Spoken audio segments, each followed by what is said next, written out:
नमस्कार, आप देख रहे हैं स्पोर्ट्स चैट और खबर जुड़ी हुई है भारतीय टीम के पेसर्स से, यानी कि टी20 वर्ल्ड कप में आखिर टीम इंडिया का पेस बॉलिंग कॉम्बिनेशन कैसा होगा, या फिर यूं कहें कि पूरा ही गेंदबाजी कॉम्बिनेशन जो है वो कैसा होगा। हम सभी जानते हैं कि देखिए, बल्लेबाजी में शायद जो भारतीय टीम है वो एक अच्छा प्रदर्शन कर दिखाए, लेकिन गेंदबाजी को लेकर अभी भी सवालिया निशान है। और वो सवालिया निशान क्यों उठ रहे हैं?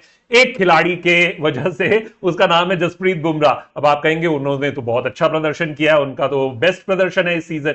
बिल्कुल बेस्ट प्रदर्शन है। 8 मैचों में आईपीएल 2024 के उन्होंने 13 विकेट लिए, टॉप ऑफ द टेबल है मोस्ट विकेट्स में, और साथ ही साथ में 15 से कुछ ज्यादा की उनकी एवरेज है। अगर आप उनकी स्ट्राइक रेट की बात करें तो हर 15वीं गेंद पे भी वो विकेट्स लेते हैं, और इकोनॉमी यानी कि प्रति ओवर रन्स जो है वो भी 6.37।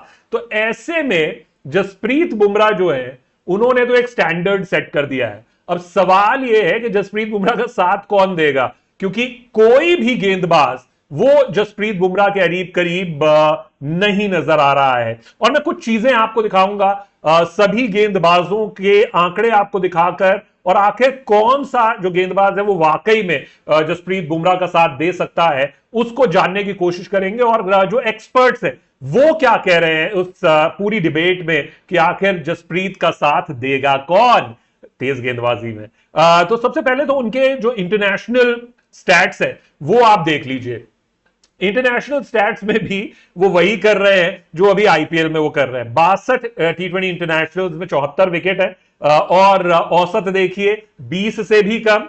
स्ट्राइक रेट देखिए हर 18वीं गेंद पर विकेट लेते हैं, और 6.55 की इकोनॉमी, यानी टी20 मैच में भी 6.5 की इकोनॉमी है जसप्रीत बुमराह की। ये one of all time greats में शुमार होंगे। लेकिन अब सवाल यही है कि टीम इंडिया में प्रॉब्लम कहां से शुरू हुई, प्रॉब्लम की वजह क्या है। मैं सबसे पहले आपको वो वजह दिखाने की कोशिश करता हूं, क्योंकि अभी तक हम लोग यही मान रहे थे कि जो जसप्रीत बुमराह है, अगर उनके साथ शमी होते तो शमी क्योंकि है नहीं अवेलेबल उनकी चोट की वजह से, और वो उबर नहीं सके हैं। हालांकि वो तैयार होने की पूरी कोशिश कर रहे हैं, लेकिन टी20 वर्ल्ड कप में मैं उन्हें खेलता हुआ नहीं देखता हूं। तो इंजरी की वजह से वो कॉम्बिनेशन भारत का टूट गया। दूसरा ऑप्शन आता था मोहम्मद सिराज का। अब मोहम्मद सिराज जो है उनका एक भी मैच आईपीएल में ठीक नहीं गया है। अब मेरा इसमें यही सवाल है कि क्या आप मोहम्मद सिराज को टी20 वर्ल्ड कप में ले जाना चाहेंगे? अगर आप मेरे से ऑनेस्ट ओपिनियन पूछो, ये आंकड़े देखने के बाद 53-54 की औसत, 10 से ऊपर की 10.5 की इकोनॉमी, और हर 32वीं गेंद पे यानी कि हर 2 मैच में जाकर वो 1 विकेट लेंगे, तो ऐसे में मैं तो मोहम्मद सिराज को पिक नहीं करूंगा, चाहे उनका ट्रैक रिकॉर्ड जैसा भी रहा हो। और अगर आप हाल फिलहाल में देखें, वर्ल्ड कप से लेकर अभी तक मोहम्मद सिराज ने कुछ खास गेंदबाजी की नहीं है किसी भी फॉर्मेट में। टी20 में तो वैसे ही उनकी पिटाई होती है। तो यह बन गया इशू कि भैया ना शमी ना सिराज, तो फिर कौन? नजर आया कि भाई एक ऑप्शन जरूर हो सकता था कि अगर हार्दिक पांड्या, जो कि top of the order, top of the lineup, वहां पर इनिंग्स वहां पर वो तेज गेंदबाजी करते हैं, 145 डालते हैं, तो क्या अगर वो अपने ओवर्स डाल ले तो ये समस्या थोड़ी सी कम होगी। लेकिन प्रॉब्लम वहां पर भी आ गई, क्योंकि हार्दिक पांड्या, ये देखिए ये उनके आंकड़े हैं इस सीजन में, तो गेंदबाजी आधी कर रहे हैं आधी नहीं कर रहे हैं। और उसके बाद जब आप आंकड़े देखते हैं, 11 की इकोनॉमी, 46.5 की औसत, 8 मैचों में 4 विकेट, तो ये गेंदबाज तो आप पार्ट टाइम भी नहीं रखना चाहोगे, फुल टाइम की तो बात ही छोड़ दीजिए। तो यहां से भारत, टीम इंडिया और Ajit Agarkar, Rohit Sharma, Dravid, team management, selection committee, उनके लिए ये एक बड़ा मुद्दा बनता जा रहा है। तो आखिर फिर करें तो करें क्या? और ये नहीं है कि हार्दिक पांड्या बुरे बॉलर है। हार्दिक पांड्या अगर अपनी पीक पर हो तो वो कुछ इस तरीके का प्रदर्शन करते हैं, उनका टी20 इंटरनेशनल्स का प्रदर्शन है। तो ऐसे में क्या वो उस पीक पर पहुंच सकते हैं? इसी पर सारा उनका सिलेक्शन भी मैटर कर रहा है, और साथ ही साथ में कि भारत का जो कॉम्बिनेशन होगा टी20 वर्ल्ड कप में प्लेइंग 11 का, वो भी मैटर कर रहा है। तो लेकिन अभी तो ऐसा कुछ हो नहीं रहा है। आईपीएल में तो वो पूरी तरह फेल हुए हैं। तो ऐसे में ऑप्शंस क्या बचते हैं भारत के पास? मैं आपको अलग अलग ऑप्शंस दिखाने की बात और हर ऑप्शन दिखाने की कोशिश करूंगा, क्योंकि ये एक नाम है जो कोई ले नहीं रहा, लेकिन वो टॉप विकेट टेकर है। लेकिन टॉप विकेट टेकर होने से क्या कोई फर्क पड़ जाता है जसप्रीत बुमराह के साथ? 8 मैच इन्होंने भी खेले, 13 विकेट इन्होंने भी लिए। एवरेज उसको आप साइड कर दीजिए, इकोनॉमी पे नजर डालिए 9.58, 10 रन प्रति ओवर अगर आप देंगे, क्या आपको टीम में शामिल किया जा सकता है? पिछली बार भी ये T20 वर्ल्ड कप में थे, एक भी मैच खेलने का इनको मौका नहीं मिला था। और स्ट्राइक रेट और इकोनॉमी, ये देखिए यहां पर इकोनॉमी इनके सबसे बड़ा मुद्दा है हर्षल पटेल का। तो मुझे नहीं लगता कि हर्षल पटेल जो है वो एक ऑप्शन होने जा रहे हैं। हालांकि हर्षल पटेल बल्ले से भी योगदान देने के की कुव्वत रखते हैं, लेकिन क्या जीता अगर उनके बारे में वापस से सोचेंगे, मुझे नहीं लगता। तो फिर ऑप्शन और क्या है? एक नाम जिसको माना जा रहा है कि वो पिक होगा ही होगा, चाहे आंकड़े जैसे भी हो, एक रीजनेबल आईपीएल, लेकिन 8 मैचों में 10 विकेट जरूर हैं अर्शदीप सिंह के। लेकिन आप फिर ये देखिए कि इकोनॉमी फिर से बड़ा फैक्टर है। जब आईपीएल में आप इतना पिट रहे हैं, जब इंटरनेशनल्स आएंगे वहां पर तो सारे दिग्गज होंगे, एक एक टीम में 5-5, 6-6 तुड़ाई जमकर होगी, वहां पर आप कैसे बचेंगे? तो इकोनॉमी जो है वो सबसे बड़ा मुद्दा, यानी कि रन प्रति ओवर, हर ओवर में गेंदबाज कितने रन लुटा रहा है। यहां पर भी 10 के करीब रन लुटा रहे हैं अर्शदीप सिंह। हालांकि ओवरऑल अगर देखा जाए तो मुझे ऐसा लग रहा है कि अर्शदीप पिक होंगे, लेकिन क्या ये सही डिसीजन है? क्या हमें इसके साथ ही जाना चाहिए? ये आपको सोचना होगा। फिर ऐसे में जब ये सारे नाम अच्छा नहीं कर रहे हैं, तो फिर आपके पास ऑप्शंस बचते क्या है? ऑप्शंस बचते हैं, ऑप्शंस है टी नटराजन का, जिन्होंने आते ही अपनी यॉर्कर्स, यानी कि डेथ ओवर गेंदबाजी में जो भारत को दिक्कतें पेश आती हैं, उन्होंने यॉर्कर्स डालकर सारी दिक्कतों को पीछे कर दिया। 5 मैचों में 10 विकेट, आप देखिए 8.5 की इकोनॉमी जरूर है, यानी ये बाकियों से काफी अच्छी है। और डेथ ओवर्स में ये गेंदबाजी डालते हैं, यॉर्कर्स डालते हैं, तो ये स्ट्राइक रेट देखिए शानदार, उम्दा, हर 12 गेंद पर विकेट ले रहे हैं, 12वीं गेंद पर, यानी हर 4 ओवर में 2 विकेट। तो ये इनके आंकड़े हैं टी नटराजन के। तो ये एक ऑप्शन जरूर है जिसके बारे में चर्चा होनी जरूर चाहिए। और इसके अलावा अगर आप पेसर्स के और बाकी पेसर्स पे नजर डालें, तो मैं आपको ये कुछ 7-8 पेसर्स दिखाता हूं।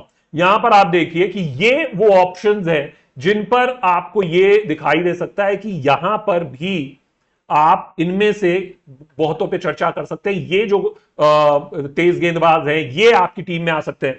मयंक यादव 3 मैचों में 6 विकेट, 9 का औसत है मात्र इनका, 6 की इकोनॉमी। अगर मैं होता, अगर ये फिट हैं, हालांकि उसके बाद से खेले नहीं है, अब 3 हफ्ते होने को आ रहे हैं, तो मुझे नहीं लगता कि मयंक यादव अब पिक होने जा रहे हैं। लेकिन इन्हें पिक होना चाहिए था। इन्हें ये एक ऐसा ऑप्शन है 155, 156, ये अमूमन नहीं मिलता, और अपनी रफ्तार से विकेट ले रहे हैं। तो और बिल्कुल सटीक गेंदबाजी है, लाइन लेंथ प्रॉपर है, लेकिन फिटनेस वो सबसे बड़ा मुद्दा है।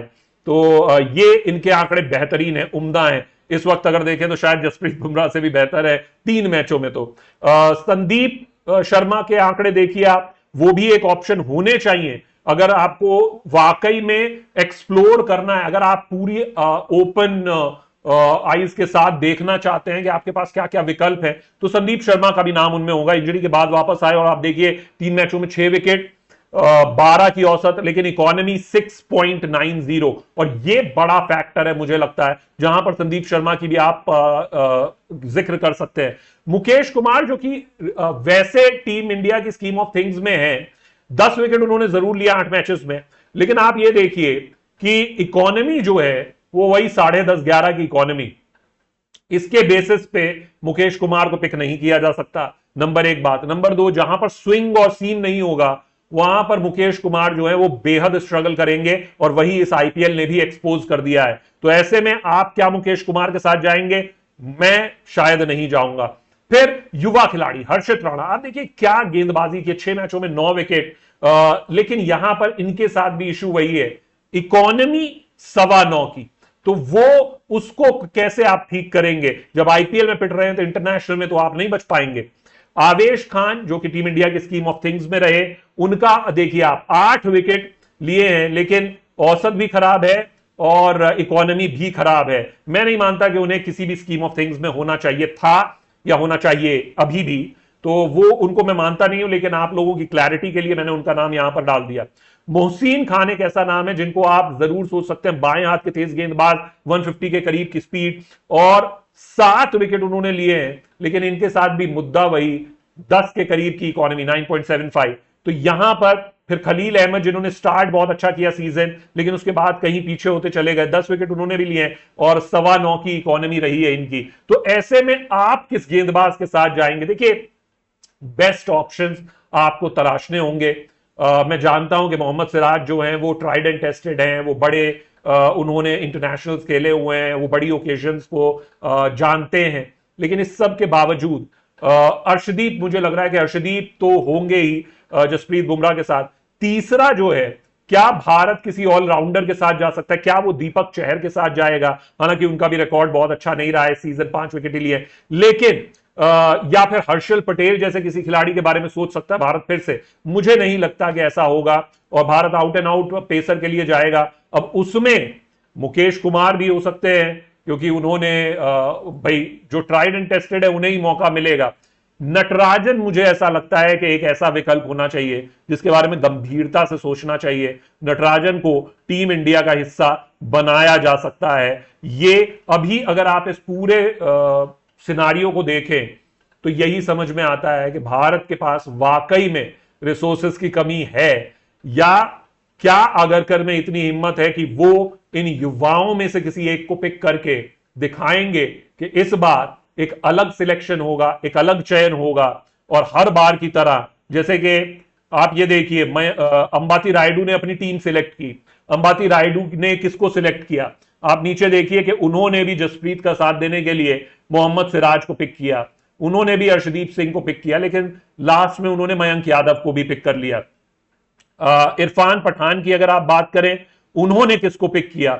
इरफान पठान को देखिए, जसप्रीत, अर्शदीप, मोहम्मद सिराज, सेम वही नाम, सेम टीम, कोई भी उन्होंने बदलाव नहीं किया है, यानी कि सेम टीम जो भारत की खेलती आई है वही खेलती रहे, यही ये पूरी बात कहता है। लेकिन अल्टीमेटली सवाल वही है दोस्त कि जसप्रीत बुमराह का साथ आखिर देगा कौन? और जसप्रीत बुमराह की अगर हम बात करें तो वो एक अलग लेवल पे दिखाई दे रहे हैं, लेकिन उनके साथ अब कौन, ये समझ में नहीं आ रहा है। क्या जो करंट फॉर्म में है, चाहे वो संदीप शर्मा हो, चाहे वो टी नटराजन हो, क्या ऐसे खिलाड़ियों को पिक करना चाहिए? क्या हर्षित राणा जैसे खिलाड़ियों को पिक करना चाहिए? ये तो अब गुत्थी सुलझेगी 1 मई से पहले, और तब हम उस पर नजर डालेंगे। लेकिन अजीत आगरकर, रोहित शर्मा, इन सब को यह जरूर सोचना चाहिए कि जो नहीं हो रहा उसे करने की कोशिश ना करें। मोहम्मद सिराज, मैं नहीं मानता कि वो अभी T20 वर्ल्ड कप में जाने के लिए उन्हें पिक करना चाहिए, लेकिन वो नहीं तो कौन? ये सवाल का जवाब आप हमारे कमेंट सेक्शन में दीजिए, और साथ ही साथ ये भी बताने की कोशिश कीजिए कि आखिर वीडियो आपको कैसा लगा। शुक्रिया।